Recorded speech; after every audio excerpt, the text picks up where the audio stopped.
Predictable? Perhaps. For the second time in 4 years, the top 2 seeds in each conference make up the NFL's version of the Final Four. Last Saturday, the Kansas City Chiefs handled the Indianapolis Colts 31-13, and the Los Angeles Rams held off the Dallas Cowboys 30-22. On Sunday, the New England Patriots blew out the Los Angeles Chargers 41-28, and the New Orleans Saints rallied to dethrone the defending Super Bowl champion Philadelphia Eagles 20-14. The last weekend, all 4 winning clubs dominated their foes with the ground game and, conversely, owned time of possession. But now these teams must face each other, and when it comes to Sunday's matchups, they are both rematches of game from earlier this season, and then some. In Week 6 at Foxborough, the Patriots got a last-second field goal, knocked off the Chiefs 43-30, and handed Andy Reid's team its first loss of 2018 after a 5-0 start. 4 weeks later in the Big Easy, the Saints held off the Rams 45-35, defeating the eventual NFC West champions after Sean McVay's club had won its first 8 games. So there are now just 3 meaningful football games remaining in the 18 season. So how do these 4 clubs stack up in terms of the power rankings? Keep in mind that the following rankings are based on each team's current level of play and not just last week's performance.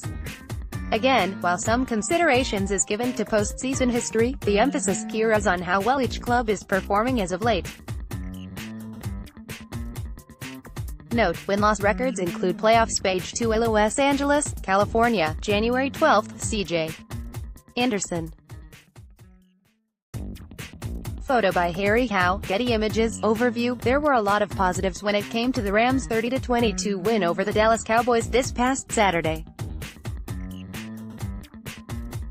But a closer look shows that while Sean McVay's team produced a pair of runners who topped AC Note on the ground and C.J. Anderson, 123, and Todd Gurley, 115, and the club totaled an imposing 273 yards on the ground on 48 attempts, Los Angeles struggled to put away Jason Garrett's team. More from NFL Spin Zone. The Rams defense allowed Cowboys quarterback Dak Prescott to throw for 266 yards and 1 score.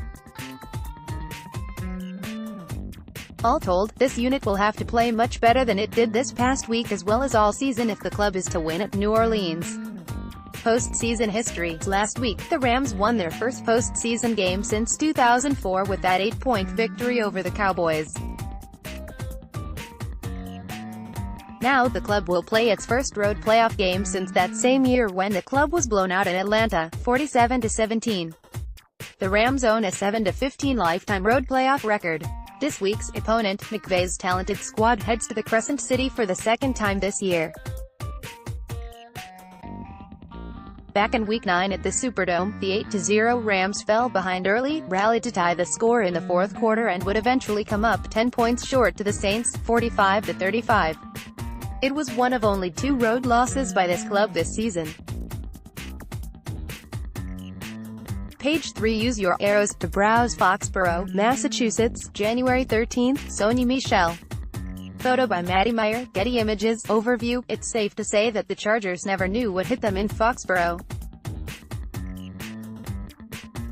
Bill Belichick's club played near-perfect football in the first half, scoring touchdowns on 5 of its first 6 possessions to take a 35-7 halftime lead. The Patriots outgained the Bolts in total yards, 347-128, after 30 minutes of play. Tom Brady only threw 1 touchdown pass, but totaled 343 yards through the air.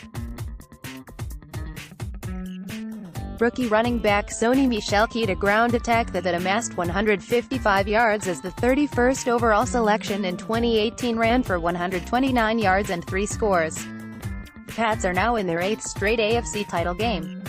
But Belichick's squad was a disappointing 3-5 on the road this season. Postseason history. Dating back to 2001 and under the guidance of Belichick, the Patriots own a 28-10 postseason record. Last Sunday's 41-28 triumph over the Chargers was the franchise's 35th playoff win, tied for the second most in NFL history and 1 short of the record currently owned by the Pittsburgh Steelers, 36. This week's opponent, back in Week 6 on a Sunday night at Gillette Stadium, the Patriots survived a 31-point second-half outburst by the Chiefs, got a Stephen Gostkowski field goal on the final play of the game and handed Andy Reid's team its first loss of the season, 43-40. This marks the Pats' first visit to Kansas City since 2014. Use your arrows to browse.